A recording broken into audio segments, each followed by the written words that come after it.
Hello, good morning, students. We have completed 2 chapters before summer vacation. Today we will start chapter number 3 of physics, which name is gravitation. First of all, we have to discuss here gravitation force, means गुरुत्वाकर्षण बल. If we release a small stone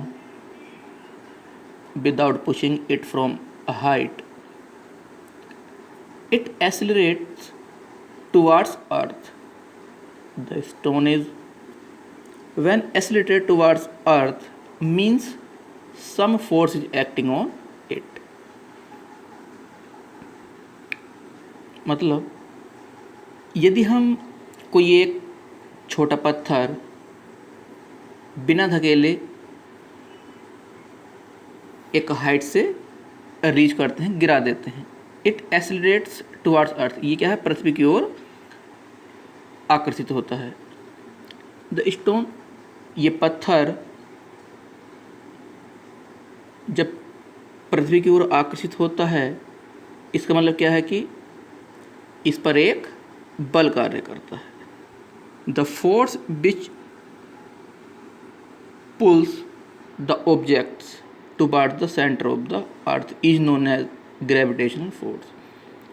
एक बल जो objects means वस्तु को अपने केंद्र की ओर या पृथ्वी के केंद्र की ओर आकर्षित करता है, उसे हम गुरुत्वाकर्षण बल कहते हैं.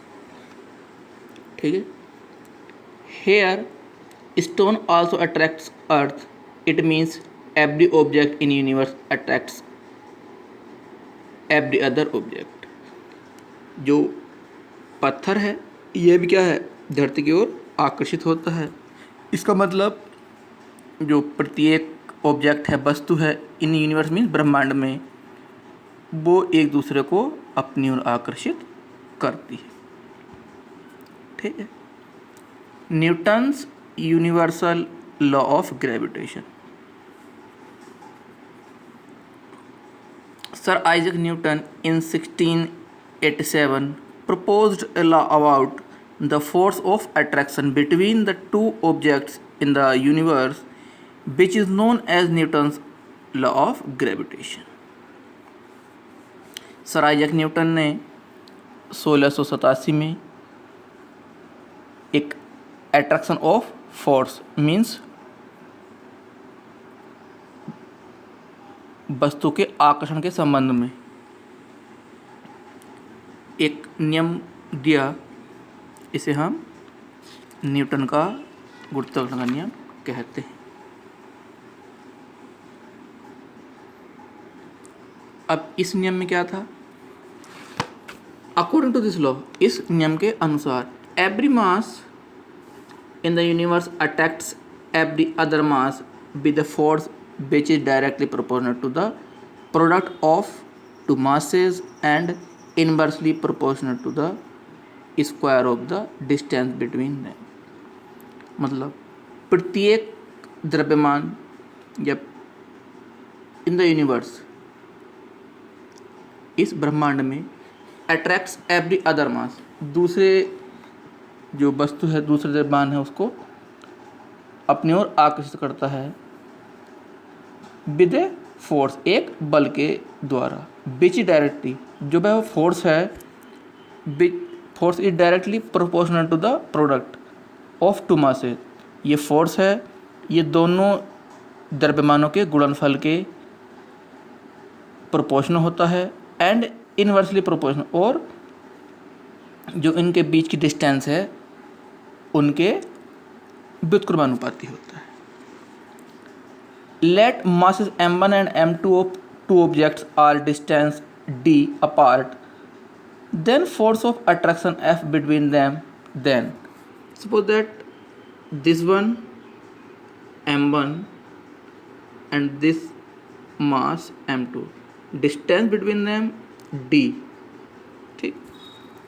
तो according to this law force F is directly proportional to product of their masses m1 m2 first, and second, force is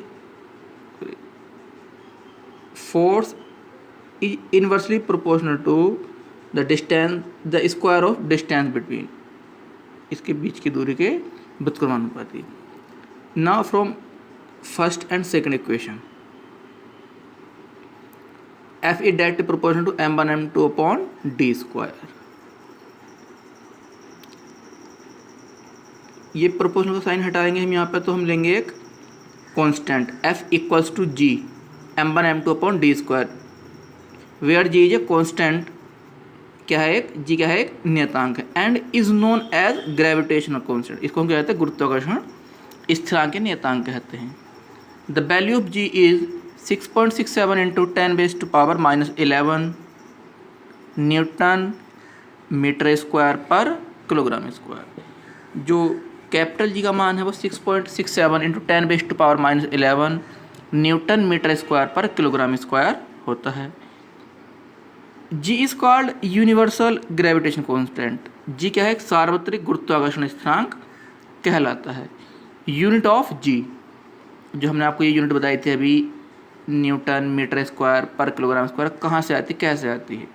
G equals to, यहाँ से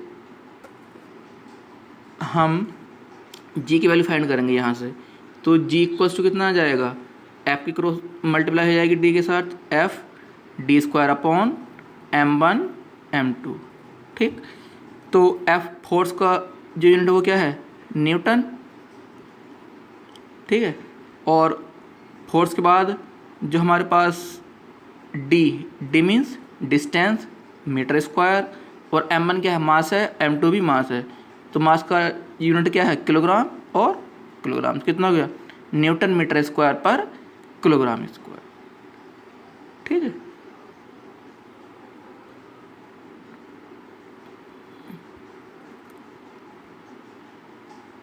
तो स्टूडेंट्स आज के लिए इतने रखते हैं.